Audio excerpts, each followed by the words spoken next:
મોરબીના રાજપરા ગામની અંદર અડધી રાત્રે પથ્થરમારો કરવામાં આવ્યો। અસામાજિક તત્વો જે અત્યારે બેફામ બન્યા હોય તેવું કહી શકાય છે અને બેફામ પથ્થરમારો તેમના દ્વારા અડધી રાત્રે કરવામાં આવ્યો છે।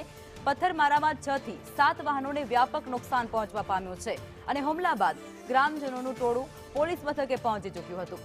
પથ્થરમારો કરનારની પોલીસે શોધખોળ હાથ ધરી દીધી છે। ગ્રામજનો દ્વારા ઉગ્ર માંગ કરવામાં આવી રહી છે કે જલ્દીથી જલ્દી જે પણ કોઈ આરોપી છે તેમને ઝડપી પાડવામાં આવે। સંવાદદાતા જગદીશ અમારી સાથે જોડાયા છે।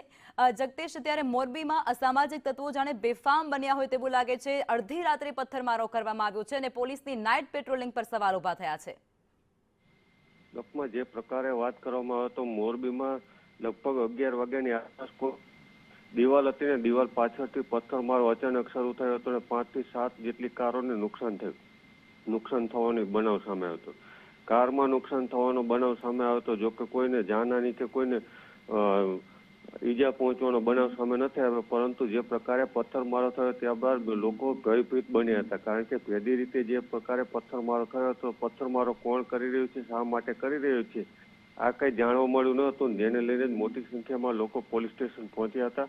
પોલીસ પણ ત્યાં ઘટના સ્થળે પહોંચી હતી, તપાસ હાથ ધરી હતી, પરંતુ પોલીસને પણ કંઈ જાણવા મળ્યું ન હતું। પોલીસ દ્વારા આજુબાજુના સીસીટીવી સહિતની અલગ અલગ ચીજ વસ્તુઓ પણ તપાસવાની શરૂ કરી હતી, પરંતુ પોલીસને હજી સુધી કોઈ જાણકારી મળી ન હતી। તો ભેદી રીતે જે પથ્થરમારો થયો છે અને તેને લઈ લોકોમાં ત્યાં ભયભીત થયા હતા અને લગભગ 5 થી 7 જેટલી કારોને નુકસાન થયું હોવાનું જાણકારી મળી રહી છે। લખમાં જી, આભાર જગદીશ।